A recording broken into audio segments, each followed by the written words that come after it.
মুখলেস হটাও, আইএসটি বাঁচাও, এই দাবিতে টানা অষ্টম দিনের মতো ক্লাস বর্জন করে অবস্থান কর্মসূচি পালন করেছে জামালপুরের ইসলামপুরের Sheikh Hasina institute of health টেকনোলজির শিক্ষার্থীরা।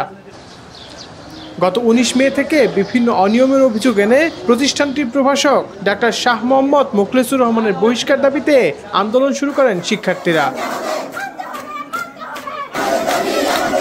তাদের অভিযোগ, মোখলেসুর রহমান প্রতিষ্ঠানের দায়িত্ব নেওয়ার পর থেকেই হোস্টেলের সিট বাণিজ্য, খাবার বাণিজ্য, শিক্ষার্থীদের কুরুচিপূর্ণ মন্তব্য সহ পাঠদানে অবহেলা, নানান ধরনের অভিযোগ আনে শিক্ষার্থীরা। সরাসরি গার্লস হোস্টেলে ঢুকে বলে যে তোমাদের সিনিয়ররা পুরা দেহ ব্যবসা করে এবং কি 4 বাচ্চার মা হয়ে গেছে গা। স্যার এরকম স্যার মানুষ এত কেন কুশৃঙ্খল কথা বলবো। ওয়ালটন ফ্রিজ কিনে অনেকের মতো আপনিও হয়ে যেতে পারেন মিলেনিয়াল, সেরা পণ্যের সেরা অফার। মুখলেস হটাও, আইএসটি বাঁচাও।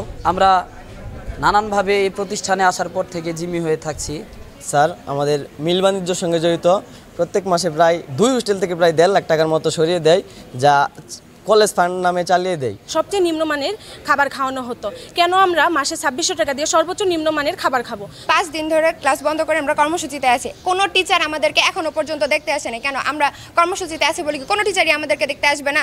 আমরা প্রথম দিন আন্দোলনে গেলে আমাদের এখানে স্থানীয় নেতৃবৃন্দ এবং প্রিন্সিপাল স্যার সরাসরি হস্তক্ষেপের মাধ্যমে ওনারা আমাদেরকে বললেন 24 ঘন্টার মধ্যে ওনার বিরুদ্ধে ব্যবস্থা গ্রহণের জন্য রাষ্ট্রীয় চিকিৎসা অনুষদ বরাবর ওনারা চিঠি দিবেন।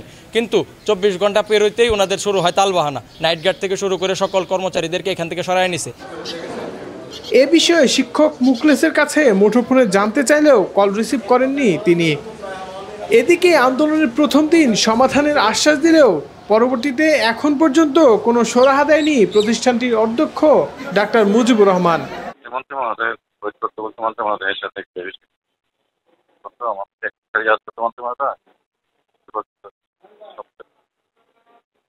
সবাইকে তোরা চলে যেতে বলতে